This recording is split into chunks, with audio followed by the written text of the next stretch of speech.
दिनै नोंथांमोनहा लाइखुटादि गायसनबाय रंजालि बैसागु फोरबो खुंफुंनायनि मुङाव बेवहाय सोर गाहाय आलासिबो बाहागो लाफैदों आरो नोंथाङा मा थांखिजोंहाय बे हाबाफारिखौ खुंफुंनाय जायो? गुबुन गुबुन बोसोरनि बायदि देग्लायबो जोंहा हगमाबिल लाइमोन क्लाब काम लाइब्रेरिनि बानजायनायाव 29थि रंजालि बैसागु फोरबो बे फोरबोखौ खुंफुंनो आखायाव लादों 17 आरो 18 एप्रिल खालार खालि।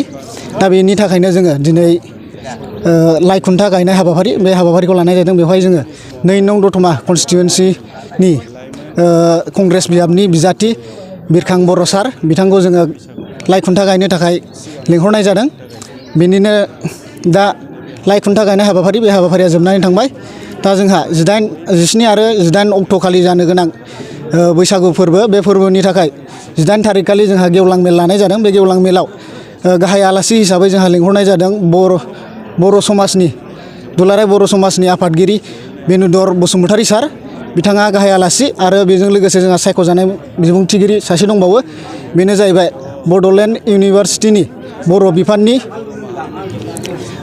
बिबुंगोरा डक्टर इन्दिरा बर' मेडाम बिथांखौबो लिंहरनाय जादों। जोंनि हगमाबिल लाइमोन क्लाब काम लाइब्रेरिया बैसागु फोरबो खुंफुंनायनि गाहाय थांखियानो जाहैबाय बर'नि हारिमु बेखौ फोथांनानै लाखिनायजों लोगोसे जोंनि गामिनि खुंफुंनायजों लोगोसे जोङो जोंनि गामियाव थुलुंगा बान्था होनाय जायो। बे बान्थायाव जोङो थाखो 5 निफ्राय थाखो 6 आव गबोनाय बिथांनो साबसिन मार्क्स मोनगिरि बिथांनो जोङो बान्था होनाय जायो थुलुंगा बान्था आरो लोगोसे थाखो 8 निफ्राय थाखो 9 आव गबोनाय बिथांमोननोबो थुलुंगा बान्था होनाय जायो। लोगोसे मेट्रिक आनजादाव सेथि थाखोआव उथ्रिसारनो हानाय आरो ओइचएस आनजादाव सेथि थाखोआव उथ्रिसारनो हानाय बिनिनो लोगोसे बिए आनजादाव सेथि थाखोआव उथ्रिसारनो हानाय एमए आनजादाव सेथि थाखोआव उथ्रिसारनो हानायजों लोगोसे गामिनि साबसिन आबादारि आरो साबसिन गारजेन पेरेन्टस बिथांमोननोबो जोङो थुलुंगाखां बान्था होनायखौ जायो। सरकारनिफ्रायथ' जोङो थांनाय 3 बोसोरसिमाव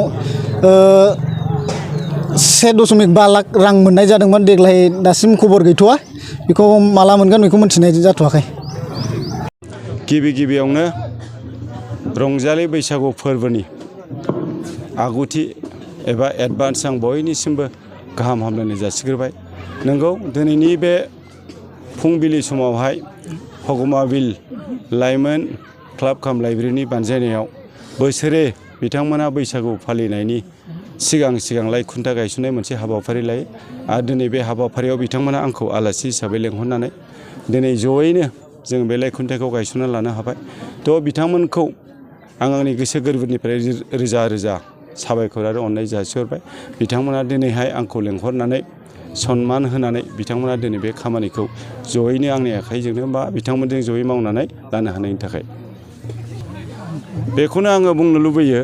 थ' बैसागुआ जोंनि मोनसे फेस्टिभेल, बर' माहारिनि गिदिर मोनसे बियो फेस्टिभेल। बे फेस्टिभेलखौ जोङो रंजा बाजायैनो बरायनानै बिदाय होनाय समसिम जाहाथे जों बयबो बेखौ डिसिप्लिन मेनटेन खालामनानै मोजाङै फालियो आरो बे बैसागुनि गेजेरजोंनो आङो साफ्रोमबो जोंनि बर' माहारि एबा बैसागु फालिग्रा सुबुंफोरखौ आङो गुरैयै खावलायनो लुबैदों।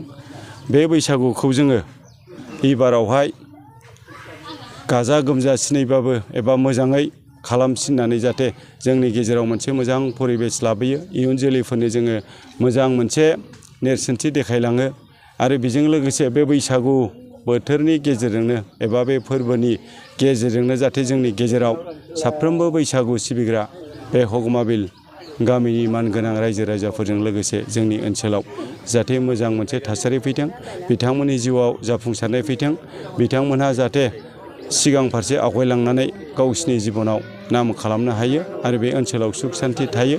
बे जिनिसखौनो आङो कामना खालामनाय जाबाय।